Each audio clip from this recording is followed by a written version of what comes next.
If you drive a lot on the road, you might have experienced a brave hobby cyclist or even a large group of them taking a large part of the lane. Were you ever forced to change lane to accommodate them? Or, worse still, have one of those cyclists give you the middle finger when you honked at them?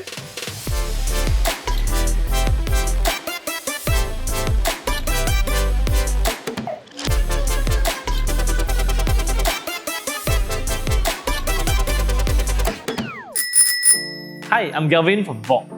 Recently, there have been a lot of limelight on hobby cyclists occupying a large part of the roads, even during peak hours, and then behaving like they own the road.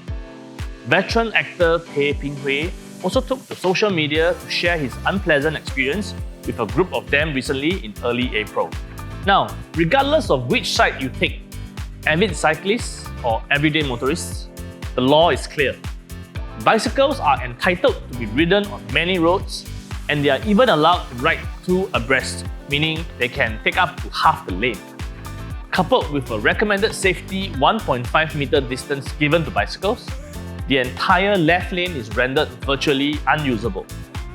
We even see buses having no choice but to slowly follow behind a lone and unafraid cyclist taking his time to pedal in peak hour traffic. And to make matters worse for motorists, if they are to accidentally hit a cyclist, they are likely to be at fault. So, why are the authorities not doing much, if anything at all, about this potentially life-threatening situation? Now, what I'm about to say is purely my opinion, so while you might disagree with me, it doesn't mean that I'm wrong. You see, I think that there are 3 reasons why bikes are not banned on the roads yet. First, bicycles are still considered as a vehicle.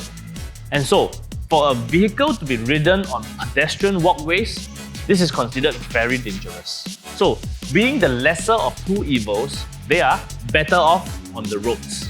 Second, the government has announced on a car-less society since around 10 years ago, presumably on the pressure of global green bodies. So, without the advent of EVs then, bicycles were a good alternative.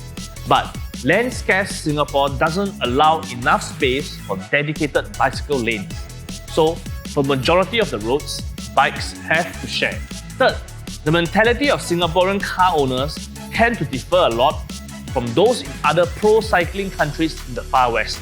That's because our cars are very expensive and the running cost to own one, including tax, is high. And so, I think many motorists tend to have a road ownership mentality. Essentially, if you don't pay tax for the road, you are not entitled to use it.